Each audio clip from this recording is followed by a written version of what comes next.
Cyril répond d'un ton docte, comme s'il s'agissait d'une pathologie médicale parfaitement répertoriée dans ses manuels de secourisme. Des scoutophobes. C'est Béatrice Goldberg. Je suis pas scout.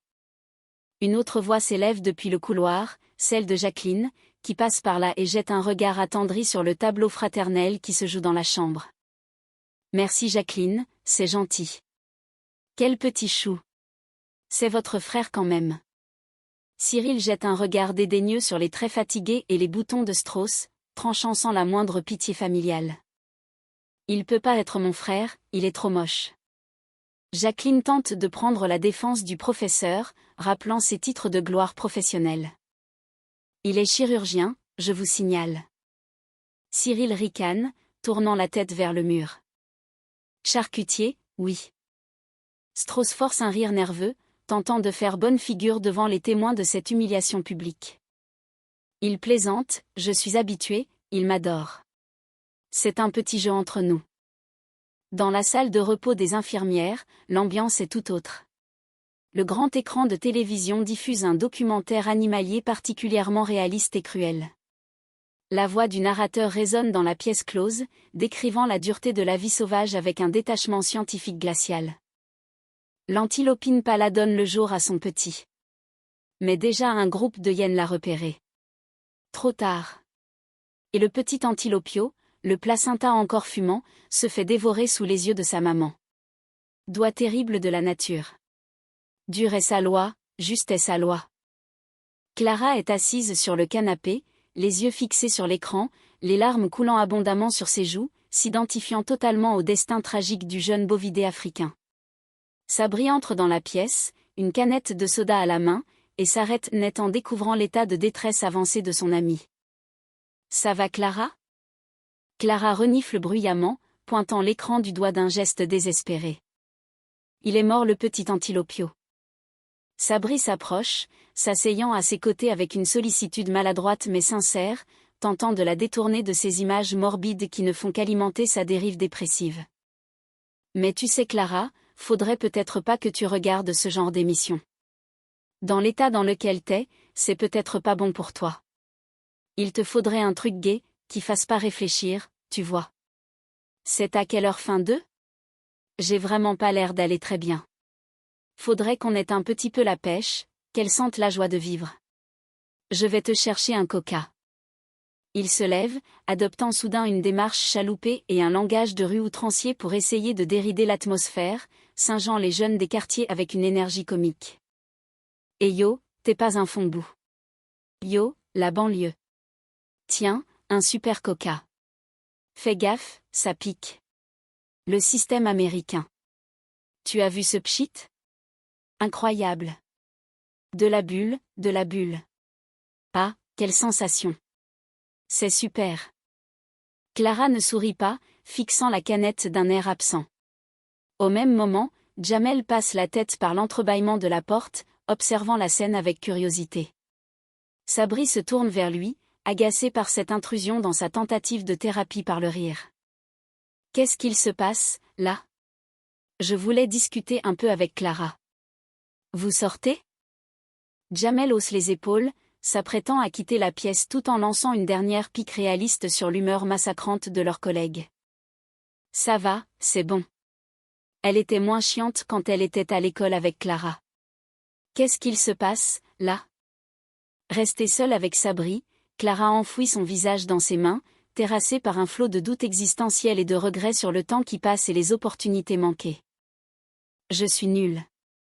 J'ai 37 ans, j'ai pas d'enfant, je suis pas mariée. En plus, j'ai le cul d'une chinoise. Sabri tente le tout pour le tout, maniant le compliment hyperbolique pour tenter de restaurer un tant soit peu l'estime de soi de la jeune femme. Arrête, t'es superbe, là. Clara redresse la tête, le regard noir, pointant son visage du doigt avec une amertume farouche. Évidemment, toi, la beauté, tu t'en fous. J'ai fait un lifting. Personne s'en est aperçu que j'ai fait un lifting. Personne. J'ai encore 46 mensualités à payer. Sabri écarquille les yeux, cherchant désespérément ses mots pour valider l'opération esthétique sans paraître hypocrite, s'embourbant lamentablement dans des répétitions qui trahissent son embarras. Là, t'es dur, parce que ton lifting, ça t'a. Non, t'es dur. Vraiment, ton lifting, ça t'a. T'es dur, parce que, vraiment, ton lifting, ça t'a. T'es bien. Superbe. Soudain, la porte s'ouvre sur Cyril, qui avance dans le couloir en boitillant légèrement, jetant un coup d'œil inquisiteur dans la pièce. Strauss l'accompagne, veillant sur lui comme le lait sur le feu. Cyril, tout va bien ? Cyril ignore son frère, jetant un regard critique sur Clara avant de lancer une remarque d'un goût douteux à l'adresse de Sabri, faisant référence à l'anatomie de la pauvre femme. Ça manque de femme de mon roi. Oui, ça, elle est. Un cul triste. Alors, t'es gentille, t'es cochondée, tu t'es gardée pour toi.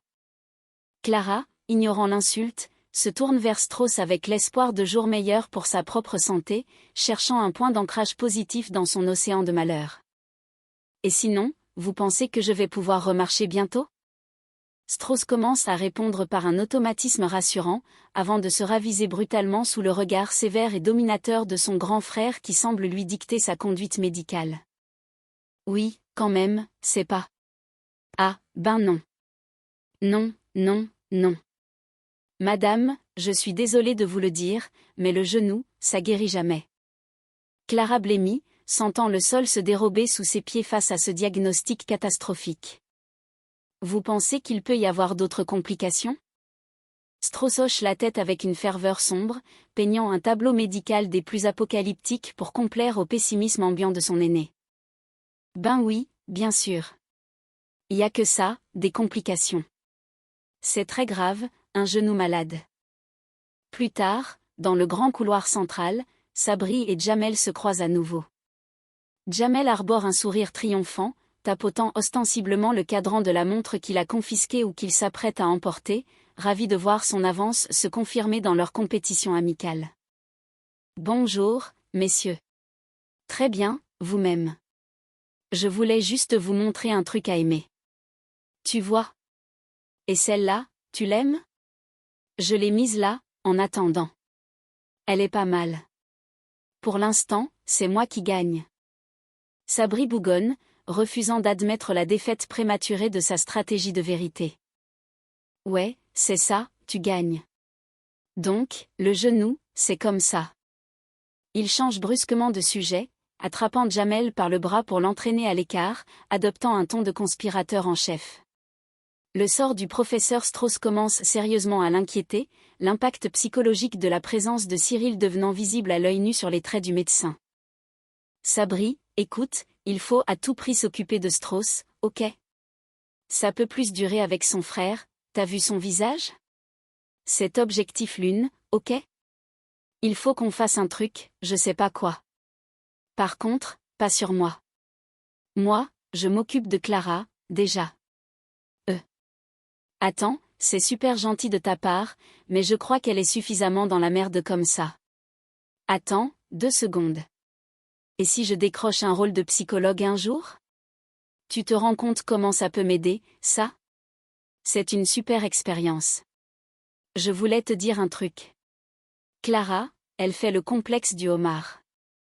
Jamel fronce les sourcils, répétant les mots avec une incompréhension totale de la métaphore crustacée. Des homards complexes. Sabri hoche la tête avec un sérieux papal, ravi de pouvoir étaler sa science de comptoir apprise dans quelques magazines de psychologie de gare. Exactement. Et je vais te dire un autre truc. Clara, c'est une vieille adolescente vulnérabilisée, hésitante entre la solitude et le groupe, entre la norme et la normalité. Jamel l'observe avec un soupçon de scepticisme, flairant l'imposture intellectuelle à plein nez. Toi, t'as lu un bouquin, non ? Sabri se défend vivement, revendiquant la paternité exclusive de cette brillante analyse sociologique. Non, non, je l'ai sorti tout seul de ma. Ça, c'est. Tu me laisses 10 minutes ? Déterminé à mettre ses talents de thérapeute improvisé en pratique, Sabri s'introduit à nouveau dans la chambre de Clara. Il s'installe sur une chaise roulante, croise les jambes et adopte une posture doctorale, fixant la patiente avec un regard qu'il veut pénétrant et rassurant. Bon, Clara. On va évacuer ton problème, d'accord? Ton trauma. Il y a une fracture en toi. Il faut que tu parles, c'est tout. Ça doit remonter à ta petite enfance. Alors, vas-y, parle. Je t'écoute, hein, là. Bon, vas-y, dis-moi ce qui te passe par la tête, là. Bon, qu'est-ce que tu vois en face de toi, là? Clara, allongée sur son lit, jette un regard las vers le coin de la pièce, répondant sans aucune conviction à ce questionnaire absurde. Frigo, blanc. Sabri saute sur l'occasion, y voyant immédiatement un symbole psychanalytique de premier ordre, brodant une interprétation sauvage et farfelue à partir du simple appareil ménager. Blanc, forcément. Le blanc, la virginité. Le frigo, le froid. L'appareil électroménager, quoi? C'est clair. Tu te serais pas fait violer par un vendeur de chez Darty quand t'étais jeune? Hein? Non. Bon, c'est pas grave. Évitons d'être trop brutal, on y reviendra plus tard. Je vais te poser des questions qui sont là pour t'aider. Clara, dis-moi, ça te fait quoi d'avoir tout raté dans ta vie? Oh, vous êtes sensible, vous, les dépressifs. Clara, je suis là pour t'aider, moi. Tu sais qu'en un seul mot, je peux te redonner la patate. Tu vois? Je pense que physiquement, tu t'acceptes pas. T'as du mal à franchir le cap de la cinquantaine. Tiens, tiens, tiens. Chut, chut, chut. Mais dis-moi, why tu te ferais pas un lifting? Un grand cri de colère retentit, interrompant la séance de thérapie sauvage. Clara, excédée par tant de maladresse et d'insultes déguisées, lui jette un coussin à la figure, le chassant de sa chambre sans ménagement. Pendant ce temps, dans un recoin sombre de la pharmacie de l'hôpital, Jamel et Sabri se tiennent penchés au-dessus d'un lit de camp où repose Cyril, sombrant dans un sommeil artificiel profond. Jamel tient une fiole vide à la main, un sourire satisfait aux lèvres. Putain, c'est bon. Non, non, mais attends, c'est bon. Avec la dose de somnifère que je lui ai donnée, il va dormir, là, 24 heures. Vas-y, viens. C'est lui. Sabri se penche sur le visage immobile de Cyril, pris d'un doute soudain devant l'immobilité totale du grand frère. Ouais. Waouh. Putain, il est mort. Jamel lui donne une tape sur l'épaule, agacé par cette panique inutile. Mais qu'est-ce que... Arrête, mais arrête, qu'est-ce que tu fais?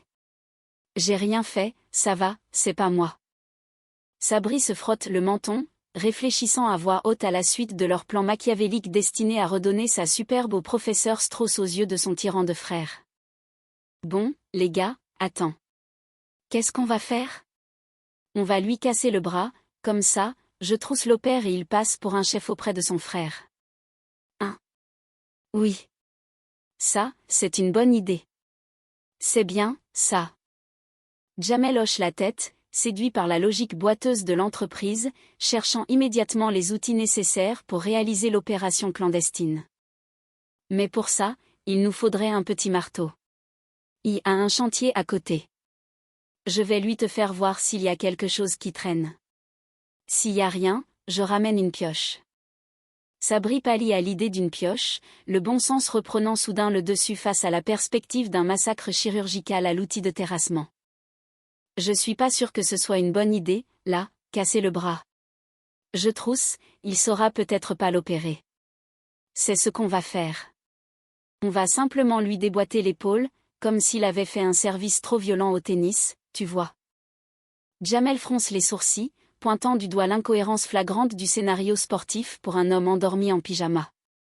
Mais attends, il a pas envie de jouer au tennis, surtout avec une épaule déboîtée.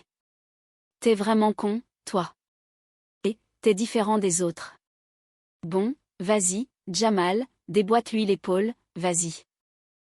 Jamel recule de 2 pas, les mains levées en signe de refus absolu, refusant de commettre l'acte matériel de violence.